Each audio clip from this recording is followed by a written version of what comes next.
जय जय श्री अपना चरण में कोटि कोटि दंडवत प्रणाम। आप परम पूज्य 108 भरत कुमारजी गोस्वामी महाराज पूना में बिराजो छे। विठ्ठलनाथजी मंदिर खाते सेवामां आप करी रह्या छो। आप श्री गोपेश्वर लाल महाराज श्रीना वंश छो।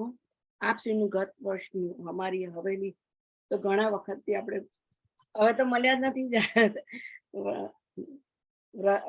વચનામૃત અમે એલેના વૈષ્ણવે સાંભળ્યું હતું, એ હજુ પણ યાદ છે ને હવે તો આપ શ્રીના રોજ વચનામૃત સાંભળીને રિપીટ ઘણા બધા વૈષ્ણવ રિપીટ કરીને આપને યાદ કરીને ફોન પણ કરતા હોય છે અને આપનું હંમેશા અને આપના લાલનનું પણ ખૂબ અમે હજુ યાદ કરી રહ્યા છે। હવે ક્યારે બિરાજશે આપના વૈષ્ણવને વધુ સમય નહીં લેતા આજના વચનામૃત તો કૃતાર્થ કરશે। વલ્લભાદી સખી જય।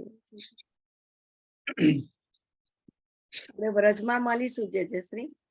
हाँ ચોક્કસ। લાલન બિરાજશે ને? हाँ लालन पण पधारवाना छे। तो આપણે પ્રારંભ કરીએ। હા જય જય શ્રી। नमो भगवते तस्मै कृष्णाय अद्भुत कर्मणे रूप नाम विभेदेन जगत क्रीडति यो यतः स्वामिने भाव गौरस्य स्वस्वरूपं प्रपश्यतः कटाक्षैर्विठ्ठलेशस्य श्यामता चित्रितं वपु स्वस्मिन् उभय भावेन स्वेषामुभय रूपतां स्पष्टं बोधयितुं गौरश्याम श्री विठ्ठलेश्वर सौंदर्यं निजरुद्गतं प्रकटितं स्त्रीगूढभावात्मकं पुंरूपं च पुनस्तदन्तर्गतं प्राविविशत्स्वप्रिये संश्लिष्टावुभयोर्बभौ रसमयः कृष्णो हि यत्साक्षिकं रूपं तत्कृतयात्मकं परमविध्येयं सदा वल्लभं श्रीवल्लभप्रतिनिधिं तेजोराशिं दयार्णवं गुणातीतं गुणनिधिं श्रीगोपीनाथमाश्रये सायं कुञ्जालयस्थासनमुपविलसत्स्वर्णपात्रं सुरौतं राजद्विग्नोपवितं परितन्वसनं गौरमं भोजवक्त्रं प्राणानायम्यनासाकुटिनिहितकरं कर्णराजद्विमुक्तं वन्दे धोन्मीताक्षं मृगमदतिलकं विठ्ठलेशं सुकेशम्। यहाँ पे उपस्थित सब वैष्णवन को आशीर्वाद हैं और अपन लगभग 2 महीना बाद मिल रहे हैं। पिछले महीना तो दिवाली के कारण मैं उपस्थित नहीं हो पाया हो, तो मेरे को स्मिता बहन ने डेट भी कही थी पर तब तो पॉसिबल नहीं है, तो दिवाली भी और फिर ग्रहण इत्यादि ये सब होते तो वह कारण से अपन नहीं मिल पाए। तो काफी लंबो बीच में गैप हो गया है, पर तथापि अब अपन को मिलो है भगवत कृपा से, तो अपन आज प्रयत्न करेंगे कि ये ग्रंथ आज पूरा हो जाए। अपन अभी जो श्लोक पे चल रहे हैं वो ये है।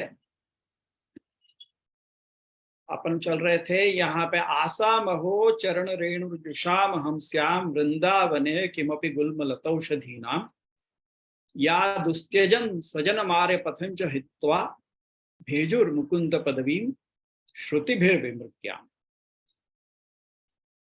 या के पहले के जो श्लोक में प्रशंसा की गई थी कि रासोत्सवे अस्य भुजदंड गृहीत कंठ लब्धा शिशाम ये उदगात ब्रजवल्लवी नाम, तो वाकई अंत में ऐसी शंका उठाई गई थी कि ये कदाचित उद्धव जी जो है वो गोपी जनन की ईर्ष्यासु कदाचित ऐसो कह रहे हैं कि ऐसो फल हमको तो नहीं मिलो, हमको मिलना चाहिए पर हमको नहीं मिलो, इन गोपी जनन को मिलो है। ऐसे करके शायद ऐसा लगे कि कोई को ऐसा लगे कि शायद ईर्ष्यासु कर रहे हैं प्रशंसा, तो ऐसी शंका न हो वाके लिए ये श्लोक है। ऐसे टीकाकार आज्ञा कर मतलब आचार्य चरण आज्ञा कर रहे हैं कि यहाँ पे कह रहे हैं कि उद्धव जी ऐसी कोई इच्छा नहीं रखें कि गोपी जनन के समानता उनकी हो जाए, उल्टे आप तो ये यहाँ पे इच्छा कर रहे हैं कि हमको कहीं इनकी चरण रेणु में प्राप्त हो सकें, ऐसो कोई जन्म हमको प्राप्त हुए कि जासू हम इनकी चरण रज प्राप्त कर सके, हमारी इनके साथ कोई बराबरी नहीं है। और वो भी गुल्म लता औषधि इत्यादि में जन्म लेने की इच्छा कर रहे हैं वृंदावन में, क्योंकि वृंदावन एक तो भक्ति वहां पे विराजय है, भक्ति को स्थान है वृंदावन, और दूसरे यही वृंदावन में ये गोपी जन हैं तो आते जाते कभी इनके चरण रेणुएं हमको मिल जाएं, कोई पुष्प या तुलसी इत्यादि में जन्म लेवे की भी इच्छा नहीं कर रहे हैं, क्योंकि उद्धव जी कह आज्ञा ऐसे कर रहे हैं कि यदि तुलसी में मेरो जन्म होएगो तो वाक्य तो इनके श्रीहस्त के साथ संबंध होएगो। गोपी जने तुलसी जी भगवान के चरण में पधरावे के लिए जब लेंगी तो उनके हस्त को संबंध तुलसी के साथ में होवे है। और दूसरे अगर पुष्प होंगे तो पुष्प भगवान के श्रीमस्तक पे चढ़ावे के लिए लिए जाएंगे। तो उद्धव जी ये कह रहे हैं कि मेरी ऐसी योग्यता कहाँ कि मेरे संबंध जो है वो इनके हस्त कमल के साथ में होवे अथवा भगवान के शीश पे चढ़ूं, ऐसो मेरी योग्यता का। इतनी यहाँ पे दीनता बता रहे हैं और कह रहे हैं कि गुल्म लता अथवा औषधि में होवे, क्योंकि वो गुल्म लता औषधि की ज्यादा हाइट नहीं होवे, एकदम नीचे जमीन के लेवल पे ही होवे है, नीचे होवे। तो आते जाते कभी इनकी चरण रेणुएं मेरे ऊपर पड़ेंगी तो इनके जैसो भाव तो नहीं आ सके, परंतु इनके संग तो मिलेगा मेरे को, ये कह रहे हैं। तो भाई ऐसी क्या बात है कि गोपी जनन की इतनी ज्यादा क्यों वो अपने आप को इतना क्यों दीन बता रहे हैं और क्यों कह रहे हैं कि गोपियां इतनी उत्कृष्ट हैं? तो वहां को उत्तर अपन को दूसरे श्लोकार्थ के अंदर मिले हैं या में कि या दुस्त्यजम स्वजनम आर्य पथंच हित्वा भेजुर मुकुंद पदवी श्रुतिभिर विमृत्याम। कि भाई ये गोपी जन कैसे हैं कि इनने तो दुस्त्यज ऐसो स्वजन और आर्यपथ ये दोनों चीजन को त्याग कियो है। इनने अपने स्वजनन को भी त्याग कियो और आर्यपथ को भी त्याग कियो, जो कि त्याग करना बहुत कठिन है, दुस्त्यज है। तो इनको भी त्याग करके इनको छोड़ के हित्वा इनने क्या कियो, भेजुर मुकुंद पदवी, इनने मुकुंद की पदवी को भजन कियो है, यानी कि मुकुंद के चरणार, मुकुंद भगवान जो मोक्ष दाता हैं, भगवान को नाम मुकुंद जो है वो मोक्ष दाता के रूप में आपकी प्रसिद्धि है मुकुंद के नाम से, कि आप मोक्ष को दान करो। तो यासु कह रहे हैं कि ऐसे मुकुंद के चरणारविंद को भजन इनने कियो। कैसे? दुस्त्यज ऐसे स्वजन और आर्यपथ दोनों को त्याग करके इनने भगवान के चरण को भजे हैं और वो पदवी प्राप्त की है जाकी श्रुतियां भी ढूंढ रही हैं, जो पदवी को ढूंढ रही हैं श्रुतियां भी वेद की, ये श्रुतियां ही तो हैं। तो यही बात यहाँ पे कह रहे हैं। तो अब या में एक शंका यहाँ पे उठाई गई थी, पिछले वक्त अपन ने देखी थी, वो मैं वहीं से शुरू करूं कि इनके रज संबंध की इच्छा क्यों कर रहे हो? यदि कोई ऐसे पूछे कि भाई तुम रज संबंध की इच्छा क्यों कर रहे हो, रज संबंध सु तो क्रम सु मिलेगो, परंपरा सु मिलेगो, मतलब एक स्टेप वाइज जाना पड़ेगा कि पहले तो इनके रज के साथ संबंध हो, फिर यानी कि लता गुल्म में इनको जन्म हो, फिर इनके जैसो भाव प्राप्त हो और तब कहीं जाके कोई अगले जन्म में भगवत भाव की प्राप्ति होगी। इतना कठिन मार्ग क्यों के अपना रहे हो, इतना लंबो मार्ग क्यों अपना रहे हो? सीधे सीधे यही जन्म में भगवत भाव की प्राप्ति हो है, ऐसी इच्छा क्यों नहीं कर रहे हैं उद्धव जी? तो या के लिए ये लाइन यहाँ पे कही गई कि या दुस्त्यजम स्वजन हमारे पथम हित्वा, कि भाई इन शब्दों से कह रहे हैं कि भगवत भाव तो इनके लिए ही सुलभ है, सबके लिए नहीं है। हम कहाँ इतनी योग्यता वाले हैं कि हमारे वो भगवत भाव की प्राप्ति हो जाए जो इनको मिले, क्योंकि इनके लिए सुलभ है। अन्य सभी स्त्रियों और अन्य सभी पुरुषों से तो ये कहीं श्रेष्ठ हैं, और हम कैसे हैं? हम तो दुष्ट हैं। त्यासु हमारे लिए ये पाना असंभव है, हम तो दोष वाले हैं। त्यासु हमारे लिए ये पाना असंभव। यही मान के इनकी महानता सिद्ध करने के लिए कह रहे हैं कि एक तो अपने पुत्र आदि संबंधन को त्याग करना, और वो बहुत कठिन है, और दूसरो आर्य मार्ग को त्याग करना। आर्य मार्ग यानी कौन सा मार्ग? यानी वेद के वो मार्ग, जो मार्ग पे जो वेद के ज्ञाता हैं, जो वेद के सम्मान करे हैं, वो चले हैं, वाकु आर्य मार्ग कहे। तो भाई आर्य मार्ग को त्याग करवे के लिए भी इनकी हिम्मत है, ये बहुत बड़ी बात है। क्योंकि स्वजन को त्याग करना और आर्य मार्ग को त्याग करना, ये दो वस्तुएं ऐसी हैं कि इनके त्याग करवे सु अपकीर्ति संभव है। मतलब आपको लोग ऐसे कह सके कि अरे ये कैसे हैं, बोलो अपने बेटा को, अपने बच्चा को त्याग कर दियो, अरे इनने शास्त्रन को भी मर्यादा नहीं रखी, या ऐसे कह के लोग आपकी बुराई करेंगे। तो ये अपकीर्ति को भय बहुत बड़ो है। ये अपने समाज में, अपने या जो अपन जा समाज में रहे हैं, वहां पे ये बात को भय तो सबको ही रहे है कि अरे भाई लोग क्या कहेंगे, अरे चार लोग सुनेंगे तो क्या कहेंगे, अरे ये बोलेंगे वो देखेंगे तो क्या कहेंगे। ये बात को हमेशा भय सबको लगे रहे। अपने को एक बच्चा पने सु अपने को समझाया जाए है बड़े इनके द्वारा कि भाई ये चार लोग पूछेंगे, चार लोग कहेंगे तो तुम क्या करोगे, तुम्हारी बात सब लोगन में फैल जाएगी। या प्रकार को जो अपकीर्ति को भय है, वो अपने को संस्कार में विलोप है।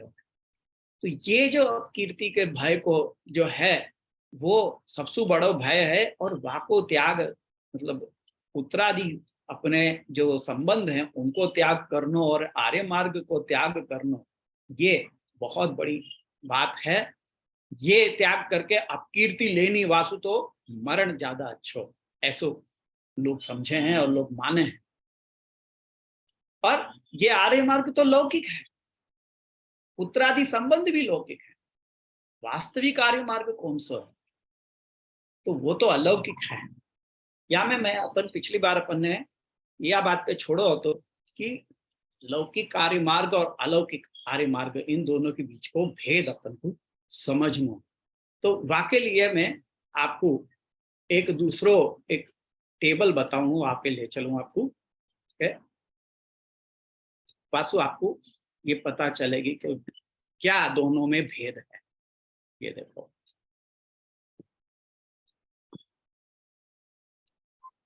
ये है आर्य मार्ग यानी एलिट पाथ, या अपन इंग्लिश में कह सकें कि बहुत संभ्रांत जो अच्छे ज्ञाता लोग हैं वो या मार्ग पे चले हैं।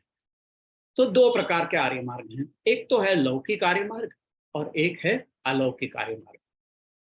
लौकिक आर्य मार्ग यानी कौन सो? वेदादि में जो कहे भय धर्म है, वेद में, शास्त्र में, स्मृति ग्रंथन में जो कहे गए धर्म हैं अपने लिए, जो वर्णाश्रम धर्म जो कहे गए हैं कि ब्राह्मण के लिए उचित कर्म क्या है, क्षत्रिय के लिए उचित कर्म क्या है, वैश्य को कौन सा कर्म करना चाहिए और शूद्र को कौन सा करना चाहिए, और साथ साथ अपने अपने आश्रम के अनुसार भी, कोई ब्रह्मचर्य आश्रम में है तो वाको कर्म है अध्ययन आदि करना, गुरु के पास बैठ के शिक्षा ग्रहण करनी इत्यादि।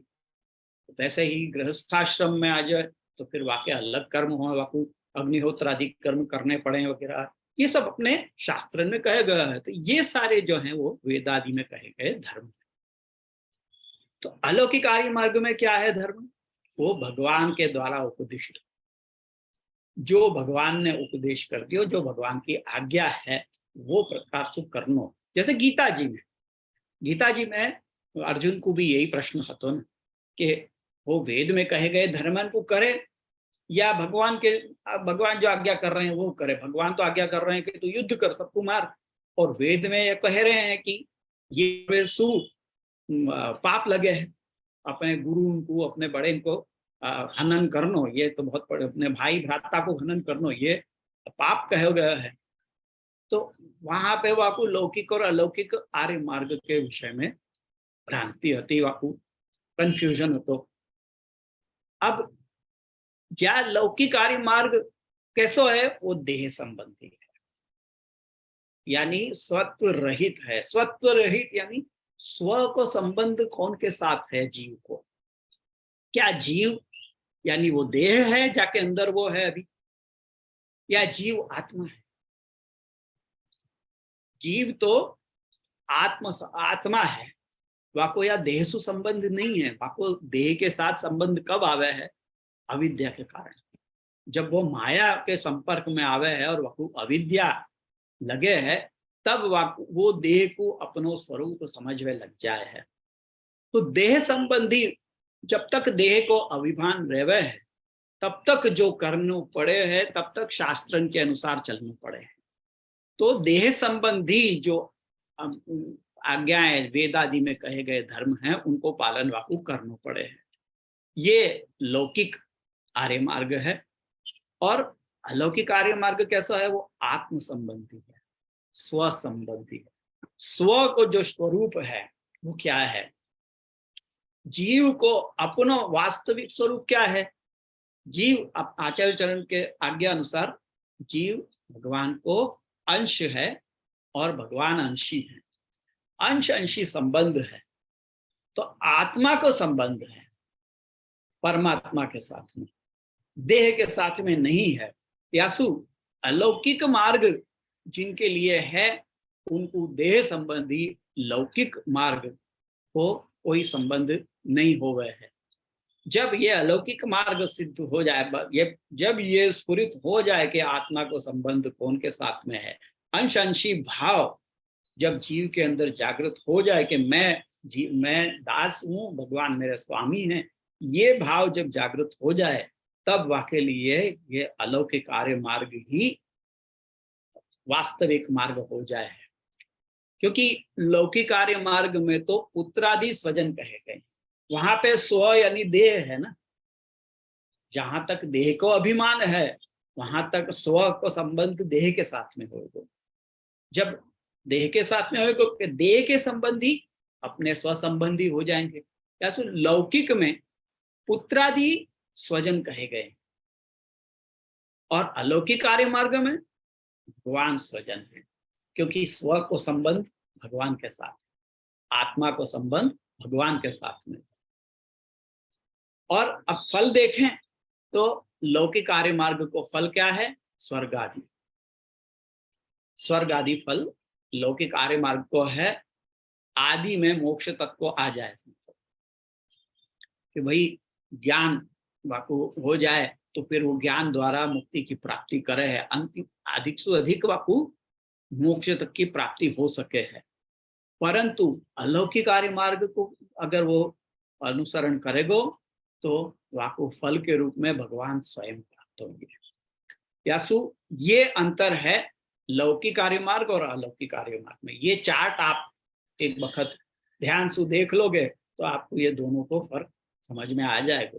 लौकिक अलौकिक, लौकिक में वेदादि में कहे गए धर्म, अलौकिक में भगवान द्वारा उपदिष्ट धर्म। लौकिक में देह संबंधी स्वत्व रहितता है और अलौकिक में आत्म संबंध। लौकिक में पुत्रादि स्वजन कहे गए हैं तो अलौकिक में भगवान स्वजन के रूप में है। और लौकिक आर्य मार्ग को फल स्वर्ग आदि है, जबकि अलौकिक आर्य मार्ग को फल है भगवान स्वयं, यानी स्वयं भगवान की प्राप्ति। तो वास्तविक आर्य मार्ग तो अलौकिक है। यासु जीव को तो वास्तव में ये अलौकिक आर्य मार्ग को ही अनुसरण करना चाहिए। यदि लौकिक आर्य मार्ग को भी अलौकिक आर्य मार्ग के समान मान लेंगे तो फिर फल में व्यभिचार हो जाएगा, ऐसे आचार्य चरण आज्ञा कर। फल में व्यभिचार को मतलब क्या है? मतलब ये है कि अगर लौकिक आर्य मार्ग को भी अपन ये समझ बैठेंगे कि ये वास्तविक, ये अलौकिक आर्य मार्ग है, तो फिर दो अलग अलग मार्ग की आवश्यकता ही नहीं आती। अलग मर्यादा मार्ग, एक ज्ञान मार्ग या एक भक्ति मार्ग, ये दोनों की आवश्यकता ही नहीं है। दोनों को फल अगर एक ही मिलता हो, ऐसे तो हो नहीं सके ना कि एक रास्ता, मतलब दो रास्ते हैं, आपके घर से निकलो तो आपके बाहर दो रास्ता समझो आपको मिल रहे हैं, एक रास्ता जा रहा है दिल्ली की तरफ, एक जा रहा है बम्बई की तरफ जा रहा है, तो आप बम्बई की तरफ जाओगे तो आपको फल के रूप में क्या मिलेगा? बम्बई मिलेगा ना, वो आपको दिल्ली तो नहीं पहुंचाएगा। दोनों को फल तो अलग अलग ही होगा। तो ऐसे ही यहाँ अलौकिक आर्य मार्ग और लौकिक आर्य मार्ग को अनुसरण करने वाले को भी अलग अलग फल ही मिले हैं। दोनों को एक नहीं मिल सके हैं, यहाँ फल में कोई व्यभिचार नहीं हो सके। अब ये बात को अपन समझ सके हैं क्योंकि लौकिक आर्य मार्ग को अनुसरण करने वाले को भगवान फल के रूप में प्राप्त भय हो, ऐसो अपन ने कभी भी देखो नहीं। तो फिर शंका ये आ सके है कि भाई लौकिक कार्य भी तो वेदानुसार ही करने की आज्ञा है। जैसे शास्त्र में ऐसा कहवे हैं कि जो स्त्री लक्ष्मी के समान अपने पति में हरि की भावना है, वाकु भगवान लौकिक पति के रूप में ही फलदान करें। कहवे ना भारतीय संस्कार में तो कहवे ना कि पति परमेश्वर, वो शास्त्र में पति को परमेश्वर की उपमा दी गई है कि वो जो पति में परमेश्वर की भावना करके वाकु पूजन करे है, वाकु सेवा करे है, वाकु भगवान वायु रूप में फलदान करे हैं। तो शास्त्र की आज्ञा है, शास्त्र की आज्ञा है तो वेद आज्ञा है, तो वो भी अलौकिक मार्ग ही मानना चाहिए। क्यों? वाकु वेद के अनुसार ही कर रहे हैं और वेद अलौकिक है, तो फिर वाकु क्यों नहीं मान रहे हैं, वाकु क्यों नहीं मान रहे हैं ऐसे? तो कह रहे हैं कि भाई जो शास्त्र को अनुसरण करें उनको या प्रकार के वाक्य में आर्यत्व की स्फूर्ति ही नहीं हो। ये बात मैंने पिछली बार कही थी, आपको याद हो तो, कि जो जा मार्ग को अधिकारी है वाकु वाई मार्ग में रुचि हुई, दूसरे मार्ग में रुचि नहीं हो सके है वाकु। या के लिए लौकिक आर्य मार्ग में आर्यत्व की वाकु स्फुरना ही नहीं होगी, वाकु समझ में ही नहीं आएगा। जो वाकु अधिकारी नहीं होगा वाकु वो समझ में ही नहीं आएगा, वाकु रुचि ही नहीं उत्पन्न होगी। और या प्रकार के वेद में शास्त्र में वचन जो कहे गए हैं उनके लिए भगवत गीता में भी एक श्लोक है, वो दूसरे अध्याय के अंदर 42वां श्लोक, 42 से 44वें तक के श्लोक में है कि यामिमां पुष्पितां वाचं प्रवदन्त्य अविपश्चितः वेदवादरता पार्थ नान्यदस्तीति वादिना कामात्मनः स्वर्गपरा जन्म कर्म फल प्रदान क्रिया विशेष बहुलां भोगैश्वर्य गतिम प्रति भोगैश्वर्य प्रसक्ता नाम तयापहृत चेतसां व्यवसायात्मिका बुद्धि ही समाधौ न विधीयते। कि ये वेद की वाणी कैसी है? ये पुष्पित वाणी है, दिखवे में अपने को आकर्षित करे। जैसे पुष्प कैसे आकर्ष रंग और अपने की छटा की वजह से, अपने आकार की वजह से सुंदर खिले भे पुष्प हुए, वो कैसे अपने को अट्रैक्ट करे हैं, ऐसे ये वेद के वचन हैं। जो मैंने बताया ना अभी के पति को परमेश्वर के रूप में मानना और वाको फिर वाप्रकर्षु वैसो ही फल मिले है वाकु, तो ये सब बातें जो है ना, ऐसी सब बातें ये पुष्पित वाणी। भगवद गीता में अर्जुन को भी यही प्रश्न भय होता है कि भाई वेद में है तो मैं क्यों नहीं करूं वैसे? तो भगवान कह रहे हैं कि तू मैं कह रहा हूं वो कर, ये वेद की वाणी में फंसेगो ना तो ये की तो पुष्पित वाणी है, ये तो उनके लिए है जो वाक्य अधिकारी है, तू वाक्य लिए नहीं बने। तू इन वाणी तू ये सब वचन में फंस मत जा। याम इमाम पुष्पिताम वाचम प्रवदंती अविपश्चित, जो चतुर है ना वो ये वाणी को समझ जाए हैं कि ये वाणी जो है ये हम में डालने वाली वाणी है, वो यहाँ में नहीं फंसे हैं। वेदवाद रता पार्थ नान्यद अस्तित्ववादी, जो वेदवाद के में ही रत हैं, जो केवल वेद में जो कहो है वही करवे के लिए जो लगे रहे हैं, वो ही इन सब बातों में फंसे हैं।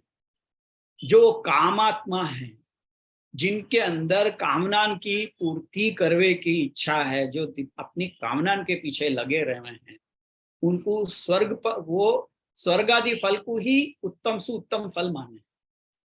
और तो वो ये सब वेद की जो वेद में कहे गए कर्मन करवे लग जाए हैं और फल के रूप में क्या हुआ है उनको जन्म कर्म फल प्रदान।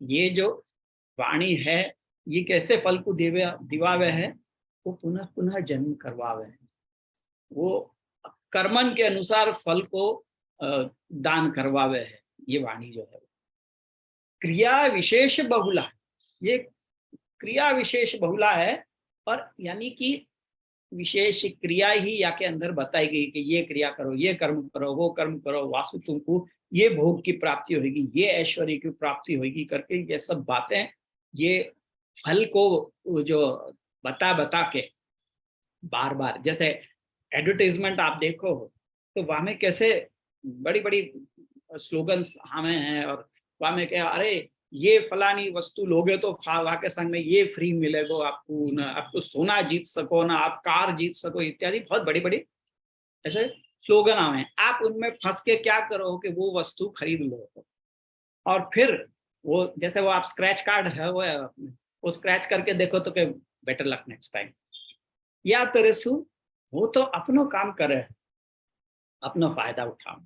ऐसे ये वेद की वाणी जो है ये उन देहाभिमानीन के लिए है, वो सब ये सब कर्मन में फंस के और वो बार बार जन्म कर्म वगैरह करते रहे, वास्तव क्या हो कि ये संसार को प्रवाह चलतो रहे, वाके लिए ये सब वेद की वाणी है।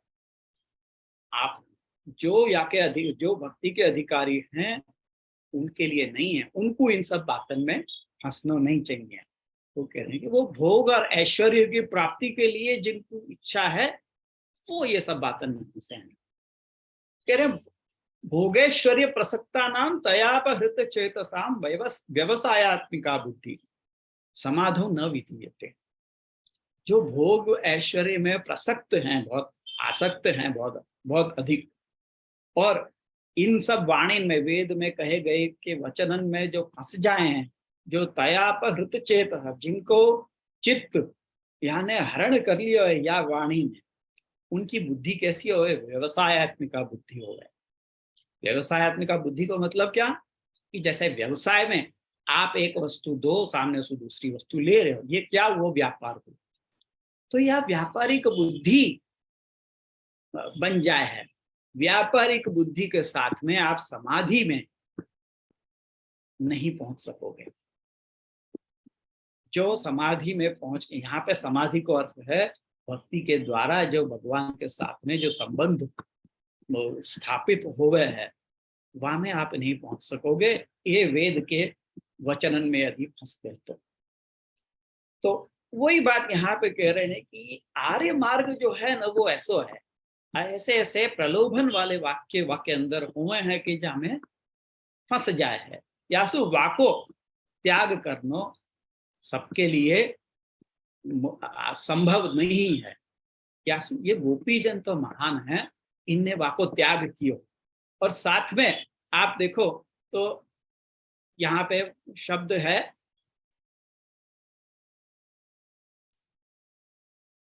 या दुस्त्यजम स्वजनम आर्यपथम च हित्वा।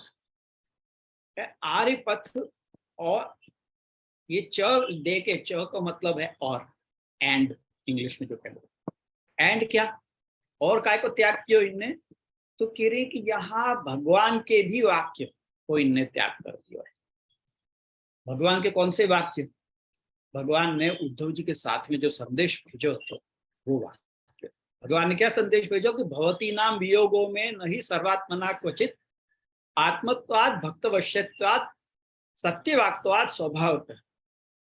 ये भगवान के वाक्य हैं कि तुम्हारे साथ मेरा वियोग कभी भी है ही नहीं, तुम तो मेरी आत्मा रूप हो, मैं तो भक्त के वश्य हूं, और मैं सत्य वचन बोलू हूं, और तुम्हारा स्वभाव है मेरे में, मेरे अंदर तुम्हारा स्व को भाव है, अपने अपनत्व को भाव है, या कारण सु तुम्हारो मेरो कभी वियोग है ही नहीं। ऐसो भगवान ने संदेश दिवाया उद्धव जी के साथ में, वो संदेश को भी इन्हें त्याग कर दिया। तो हमको वो सबसे मतलब नहीं है, तुम ये सब संदेश क्यों लेके आए हो करके उद्धव जी को भी उनने भ्रमर गीत के द्वारा ताना दे दिया। तो भगवान के भी वचनन को इन्हें त्याग किया, वाको सूचन करे है ये च शब्द जो है। तो क्यों? क्योंकि अगर भगवान के उपदेश को त्याग कर देते तो इनके चित्त में बाहर को ज्ञान रहता, मतलब बाहर को ज्ञान, भीतर को अभी तक उनके अंदर ज्ञान है, भगवान भीतर विराज रहे हैं, भले सामने नहीं विराज रहे हैं पर उनके हृदय में तो विराज रहे हैं ना, और वो अपने वाई में रम गई थी गोपी जन।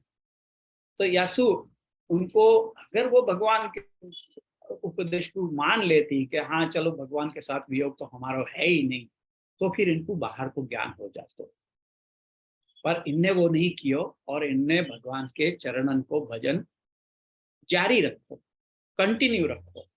वासु का भयो कि इनके मन में विकलता बनी रही, वो विकलता ही, वो जो बेचैनी है वो इनके मन को सदा शुद्ध बनाती रही। क्योंकि अगर विकलता दूर हो जाए, स्वस्थ हो जाती, तो फिर वो संसार में लग जाती।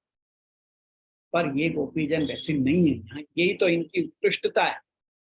इनने ऐसा नहीं किया और भगवान को भजन करवे लगी। भजन करते करते इनकी स्थिति कैसी हो गई, ये मुकुंद की पदवी को भज रही थी, मोक्षदाता भगवान को भजन कर रही थी। तो मोक्षदाता भगवान को भजन करते करते ये स्वयं भी भगवान के समान भी होगी। उद्धव जी यहाँ पे यही बात कह रहे हैं कि मैं इनके समान मैं नहीं बनना चाहूं, मेरी योग्यता नहीं है कि मैं इनके समान भगवत पदवी को प्राप्त कर सकूं। यासु मेरे लिए तो श्रेष्ठ यही है कि मैं इनकी चरण रज की प्राप्ति करूं, यासु मैं वृंदावन में कोई लता गुल्म औषधि इत्यादि बनना चाहूंगा। मैं इनके जैसे अगर बनूंगा, मैं इनके जैसे भाव की प्राप्ति कर लूंगा, तो मैं भी भगवान के सीधो भजन करवे लग जाऊंगा और भगवान को भजन करवे सु मैं भी इनके ही जैसे मोक्षदाता भगवान के जैसे मैं भी ऐसा ही बन जाऊंगा, मैं भी भगवत भाव की प्राप्ति कर लूंगा। भगवत भाव की प्राप्ति करे कि मेरी योग्यता नहीं है, ये उद्धव जी स्वयं कह रहे, आज्ञा कर रहे हैं। ऐसे वो कह रहे हैं कि मेरे को ब्रह्म भाव इत्यादि की प्राप्ति नहीं चाहिए, यासु मैं चाह रहा हूँ कि मैं वृंदावन में कोई लता गुल्म औषधि इत्यादि बन जाऊं, जासु मेरे को इनके चरण रज की कभी तो प्राप्ति हो, ये कह रहे। तो अब शंका ये उठे है कि यदि इतनी बड़ी बात है इनके जैसो भाव होनो, ये इतनी बड़ी बात है, तो जैसे ब्रह्म भाव के विषय में वेद में बड़ी प्रशंसा करी गई है, ऐसी प्रशंसा वेद में इनके भाव की क्यों नहीं आई जब ये इतनी ही बड़ी बात है? तो वो समाज वाक्य लिए शब्द यहाँ पे कौन सा दिया गया है, श्रुति भीर विमृग्या, श्रुति के द्वारा, श्रुति के द्वारा भी जाकी खोज की जा रही है। विमृग्यते यानी कि जिसकी विशेष प्रकार से खोज की जा रही है श्रुति उनके द्वारा भी। तो जब श्रुतियां भी इनको कहवे को विचार कर रही हैं परंतु ठीक ठीक कह नहीं पाई हैं, क्योंकि आपको कोई दृष्टांत ही नहीं अभी तक, या को कोई दृष्टांत कोई एग्जाम्पल ही नहीं है तो कि या प्रकार के भाव की प्राप्ति होना। ये तो अब जाके भगवान ने इन गोपीजन पे कृपा करी है और इनको अंगीकार करके इनको दृष्टांत बनाया है। पहले एग्जाम्पल तो यही है गोपीजन, जो पहले और आखिरी यूं कह लो, क्योंकि आज भी आचार्य चरण के मार्ग में भी गोपी इनको गुरु कहे गए हैं, और कोई को गुरु कहे हैं का? गुरु आज भी गोपीजन ही है या मार्ग पे, उनके समान भाव की और कोई को भी प्राप्ति नहीं भई है। यासु अब तक तो इनको कोई दृष्टांत ही नहीं है तो ये बतावे को कि यह प्रकार के भाव की प्राप्ति होनी चाहिए, कोई दृष्टांत होए तो कह न। यासु वेद में भी या की कोई प्रशंसा नहीं आई या में कोई बड़ी बात नहीं है। अब जाके ये गोपी जन के ऊपर कृपा भई है, इनको ये भाव की वो दान भयो है, या कारण से ये दृष्टांत के रूप में अब अपने सामने उपस्थित है। तो अब अपन कह सकें कि इनके जैसे भाव की आवश्यकता है।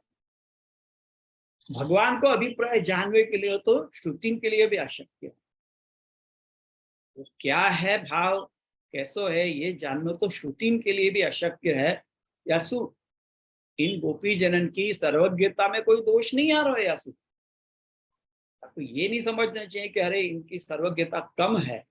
यह बात की पुष्टि अपन को भागवत में प्रथम स्कंद के 8वें अध्याय में भी मिले हैं, जहां पे कुंती जी के स्तुति के बाद में है। आप अगर प्रथम स्कंध में जो उत्तरा के गर्भ में जो परीक्षित को रक्षण किया भगवान ने, के बाद कुंती जी ने स्तुति करी है भगवान, तो वहां पे वहां के बाद में ये कुछ 46वां श्लोक आवे है, 46 श्लोक वहां में 8वें अध्याय में। वहां पे कह रहे हैं कि व्यासाद्यैर ईश्वरैः कृष्णेन अद्भुत कर्मणा प्रबोधितोपि इतिहासैर नाबुध्यत शुचार्पिता। कहने की या में ये कहा गया है कि ईश्वर की इच्छा हो तो कोई को भी मोह हो सके, कोई भी मोह में पड़ सके, भले ही वो कितनों भी विद्वान हो, चाहे व्यास जैसे भी क्यों न हो, उनको भी मोह हो सके है। जैसु भगवान के विषय में भगवान के भाव को, भगवत भाव को प्राप्त करनो या ब्रह्म ये भगवत या प्रकार की गोपीजन के भाव को प्राप्त करनो या वाकु समझ पानो, ये कोई के लिए भी शक्य नहीं है। ऐसे ही केनोपनिषद की भी एक श्रुति है, यस्या मतम तस्य मतम यस्य मतम यस्य न वेदसः अविज्ञातम विजानताम विज्ञातम अविजानताम। आपको मतलब यह है कि यस्य अमतम, जो कुछ समझ नहीं पायो है भगवान को, तस्य मतम, वो ही समझ पायो। जो ये कह दे कि मैं नहीं समझ पायो, तो समझनो कि ये ही समझ पायो है, क्योंकि ये समझ पावे जैसी वस्तु ही नहीं है। मतम यस्य न वेदसः, जो ये कह दे कि मैं सब जान, समझनो कि वो कुछ नहीं जान, क्योंकि सब जान रहे कि कोई की भी योग्यता ही नहीं। अविज्ञातम विजानता, जो विशेष रूप से जानने की बात कर रहे हैं, जो अपने आप को विद्वान कह रहे हैं, उनके द्वारा तो ये जानो ही गयो नहीं। ओके, अविज्ञातम विजानता, विज्ञातम अविजानता। और जो ये कह दे कि ये जानवे जैसो ही नहीं, वो ही जान रहा है ये बात। यानी यही कहा गया है कि जान नहीं सके हैं, ये बात को आप समझ लो। जो ये समझ ले कि ये जाने नहीं जा सके, जब तक ये स्वयं नहीं जनावे, जब तक भगवान स्वयं अपनो स्वरूप नहीं जनावे, तब तक जान्यो जा ही नहीं सके। या तो जो यूं कहे कि मैं जान गया हूं, वो नहीं जाने है। और जो ये कह रहा है कि ये मैं नहीं जान सकूं कभी भी, वो ही वास्तव में जाने है। ये विडंबना। फिर भी जो अपने लिए अज्ञात है ना, वाकी विशेष जिज्ञासा तो हो ही है।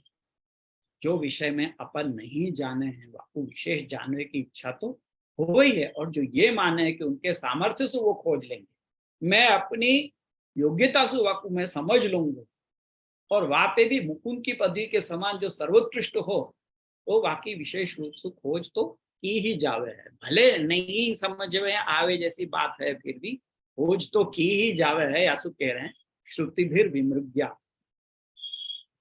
अब आगे कह रहे हैं कि जो सबके लिए पूज्य और आराध्य है, वो इनके लिए तो ताप हारक के रूप में नियुक्त हुए हैं। अगलो जो श्लोक है वाक्य विषय में उत्थानिका है कि जो सबके लिए आराध्य है, गोपी जनन की ही श्रेष्ठता सिद्ध करने के लिए ये एक और श्लोक है जो ये बता रहा है कि जो सबके लिए, पूरे दुनिया भर के लिए जो आराध्य है, वो इनके लिए तापहारक के रूप में यूज हो गए।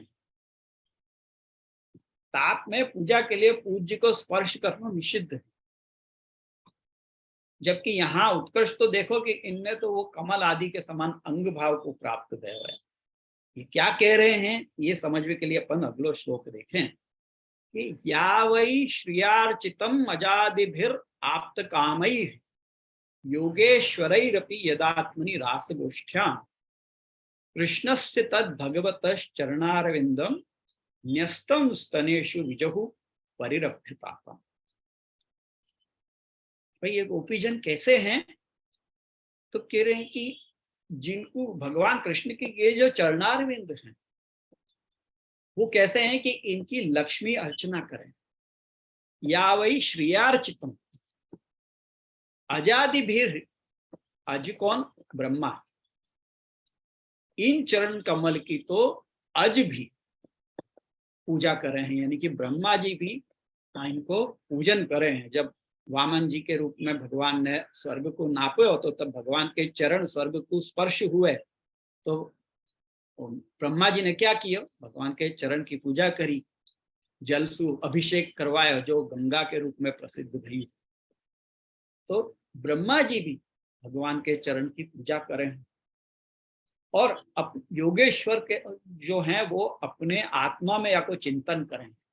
योगेश्वरैरपि यदात्मनि यदात्मनि, यानी कि जो योगेश्वर हैं वो भी अपनी आत्मा में इनको चिंतन करें।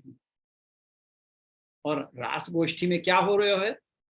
रास गोष्ठ्याम कृष्ण से तद भगवतश्चरणारविंदम न्यस्तम स्तनेषु विजहु परिरभ्यतापम। रास गोष्ठी में क्या हो रहा है कि भगवान के उन्हीं चरणारविंद को ये गोपीजन वो चरण को लेके अपने स्तन पे पधरा रही हैं, अपने हृदय से लगा रही हैं। क्यों? क्योंकि उनको ताप हो रहे है, या के लिए वो ताप को दूर करने के लिए भगवान के चरण को लेके वो बड़े प्रेम से अपने हृदय से लगा ले रही। ये कौन को प्राप्त होगा कि जहाँ लक्ष्मी को फल रूप जान के सर्वत्र की पूजा की जाए है, वो भी अपने इष्ट की सिद्धि के लिए भगवान के चरण कमल की अर्चना करे। भगवान भी, अरे लक्ष्मी भी भगवान के चरण दाती भाई, अपने को दर्शन हुए हैं कई बार चित्रण में। तो वो अपनी इष्ट की सिद्धि के लिए भगवान के चरण को सब लक्ष्मी के पीछे दौड़े हैं और लक्ष्मी जी भगवान के चरण कमल के पीछे। तो जैसी इच्छा हो वैसो वाको विनियोग लक्ष्मी जी नहीं कर सकी। लक्ष्मी जी चाहे कि ये चरण लेके मैं अपने हृदय से लगा लूं तो वो नहीं कर सके, उनको अधिकार नहीं है। और यासु भी बढ़ के ब्रह्मा जी और सनक आदि ऋषि जो अपनी कामना पे विजय प्राप्त कर चुके हैं और योगेश्वर कहलाए जाऊं और वो सिद्ध कहलाए जाए हैं, सब कुछ करवे में समर्थ हैं वो, और सब पुरुषार्थन को भी वो पा चुके हैं, सब साधन को अपने वश में कर चुके हैं। वो यासु भी उत्तम फल की सिद्धि के लिए भगवान के चरण की फिर भी अर्चना करें।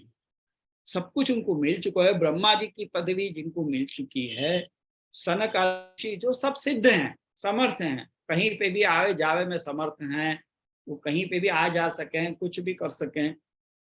तो ये सब ऋषि जो योगेश्वर कहलावे हैं वो भी भगवान के चरण कमल को पूजन करें। यहाँ पे ये सोच के कि चरण को अर्चन तो बाह्य क्रिया, अपनी आत्मा में ध्यान के द्वारा भी उनको पूजन करें। केवल पूजन ही नहीं पर अपनी आत्मा में भी भगवान के चरण कमल को ही ध्यान करें। ऐसे भगवान कृष्ण के चरण जो इनके लिए फल रूप हैं और वो भी तत्शब्द के द्वारा जाने जाए हैं,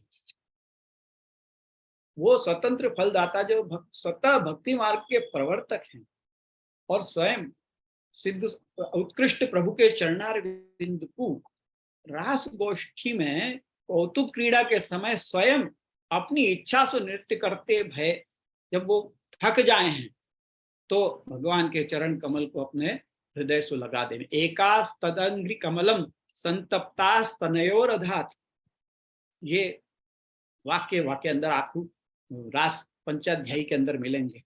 जब भगवान रास में अंतर्धान होके पुनः प्रकट भय, वाके बाद जो गोपीन की परिस्थिति हुई है वाको वर्णन वाके अंदर है, वह में ये शब्द आपको मिलेंगे, एका तदंग्रि कमलम संतप्ता स्तनयोर अधात। आपके चरण कमल को एक गोपी ने क्या कियो, चरण लेके सीधे अपने हृदय से लगा लिए के आपके हृदय को ताप दूर करने के लिए। और जैसे कोई कमल को, चंदन को पंखा वगैरह जो उपयोग करे ना कि भाई अपनी गर्मी लग रही है तो चंदन कमल लेके अपने धर लियो माथे पे, कमल माथे पे धरे तो वह ताप दूर हो जाए ऐसा कहे हैं। तो वा प्रकार सु भगवान के चरण को उपयोग अपने ताप को दूर करने के लिए कर रही हैं। ये गोपी जन की कितनी महानता है, ये कितनी श्रेष्ठता है, कौन ऐसे कर सके? लक्ष्मी भी नहीं कर सके, ब्रह्मा जी, सनकादि ऋषि कोई भी नहीं कर सके, वो कार्य ये कर रहे। तो क्या गोपिन को धृष्टता भगवान गोपियां या प्रकार से कर सके हैं भगवान के साथ में, ऐसी धृष्टता कर सके, अनधिकार चेष्टा ये कैसे कर सके हैं? तो कोई को यूं लगे कि ये ऐसी धृष्टता कर रहे हैं, तो यहाँ पे शब्द देखो आप, तद भगवत चरणारविंदम न्यस्तम स्तनेषु विजभू परिवर्तित। न्यस्त शब्द है, यानी भगवान ने स्वयं धरे, उनने लेके ही नहीं धरे हैं, केवल भगवान ने भी स्वयं धरे हैं।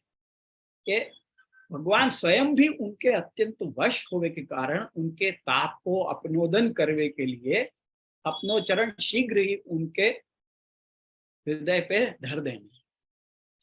ये श्लोक में जो न्यस्त पद दिया गया है, वासु अपने को पता चले, न्यस्त यानी भगवान ने धरो है, केवल उनने लेके नहीं रख लिए हैं, पर भगवान ने स्वयं भी अपनी इच्छा से धरे है।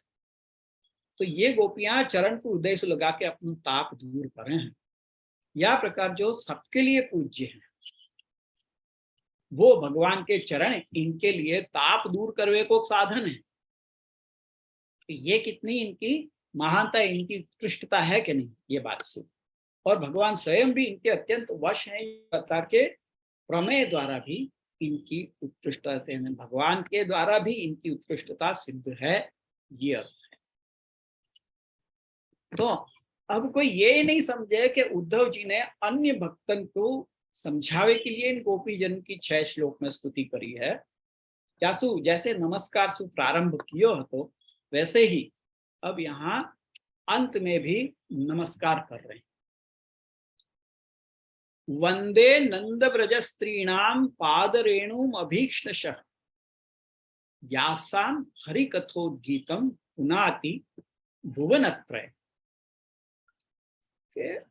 वंदे नंद ब्रज स्त्रीणाम, नंद राय जी को ये जो व्रज है, बाकी स्त्रियां जो हैं उनको मैं वंदन करूंगी, और केवल उनको नहीं पर उनके पाद रेणु को नमन करूं, चरण रेणु को मैं खूब खूब नमस्कार करूं। तो कह रहे कि वंदे पाद रेणु अभीक्ष्णशः। कस्य पाद रेणु? नंद ब्रज स्त्रीणाम पाद रेणु।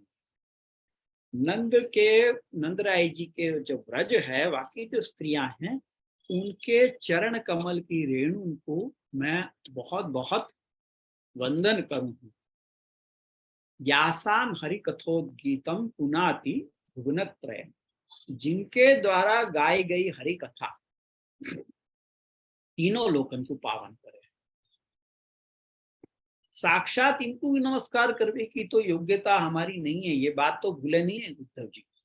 जैसे यहाँ श्लोक में कही ना कि आसाम हो चरण रेणु चुषाम हम श्याम वृंदावने किमपि गुल्म लतौषधि नाम, वैसे ही यहाँ पे भी भूले नहीं है। यासु कह रहे हैं कि साक्षात मेरो तो भगवान इनको नमन करवे को अधिकार नहीं है, परंतु मैं इनकी चरण रेणु को नमस्कार करूंगी, इनको वंदन करूंगी।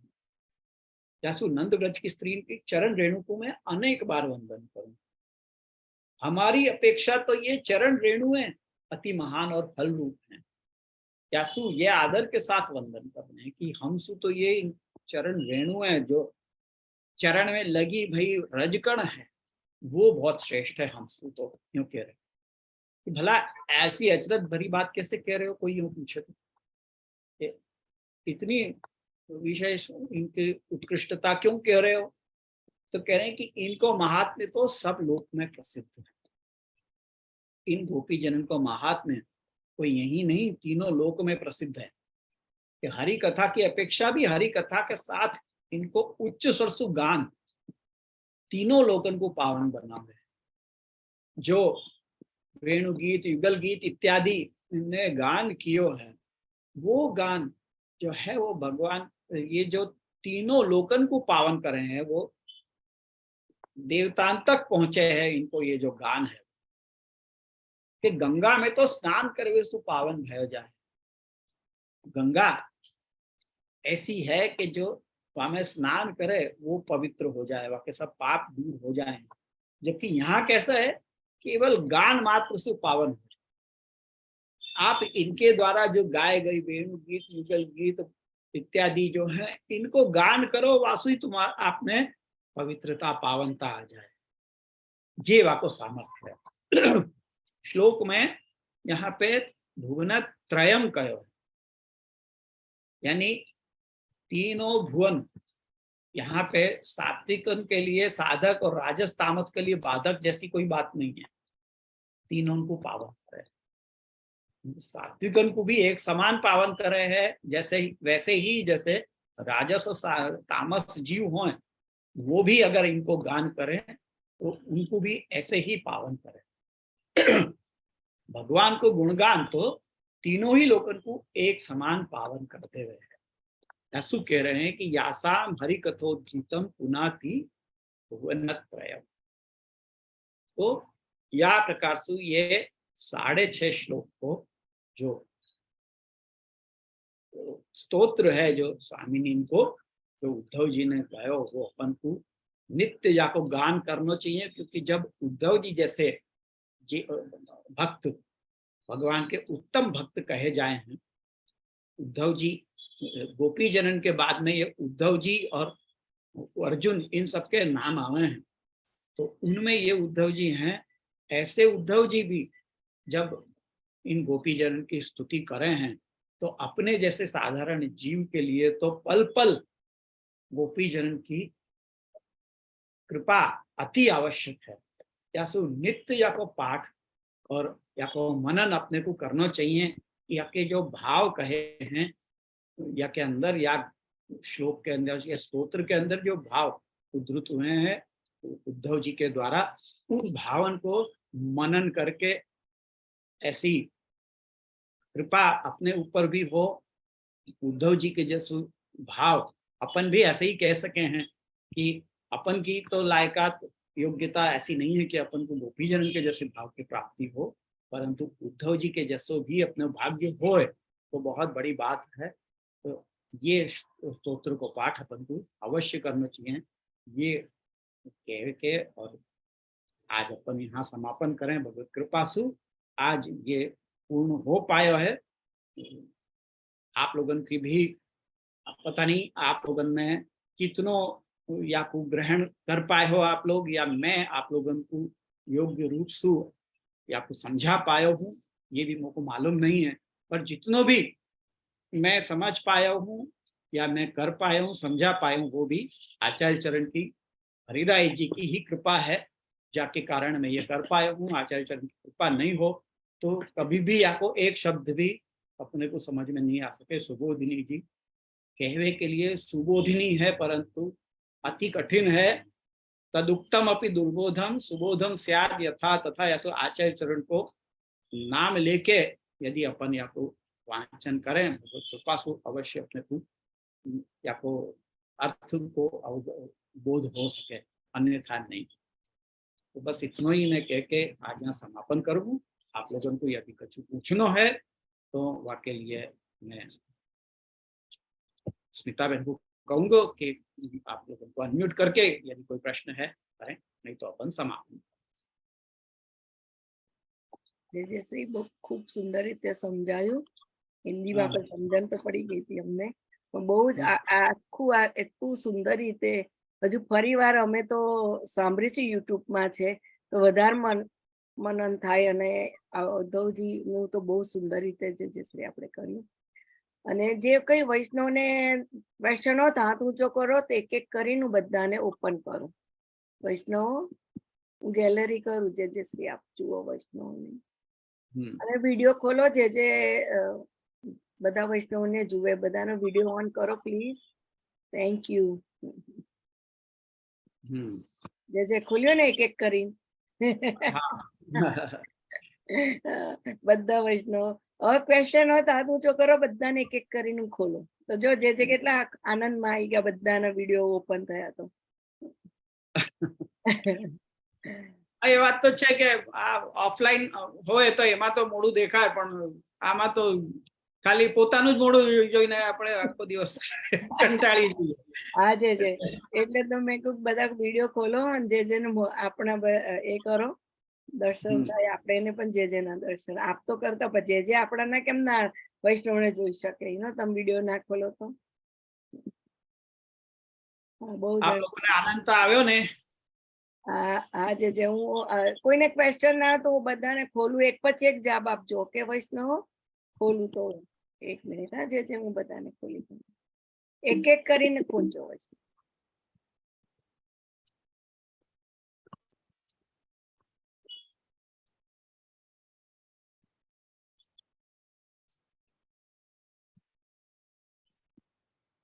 ઓકે, એક એક કરીને જવાબ આપો પ્લીઝ, બધા સામટા ના કહેશો. વૈષ્ણવ जयश्री आपका युगल चरण कमल में कोटि कोटि पंचांग प्रणाम. વાત છે. जय श्री दंडवत प्रणाम. दंडवत प्रणाम जय जय. દંડવત જય. जय जय दंडवत प्रणाम जय जय. હા, આશીર્વાદ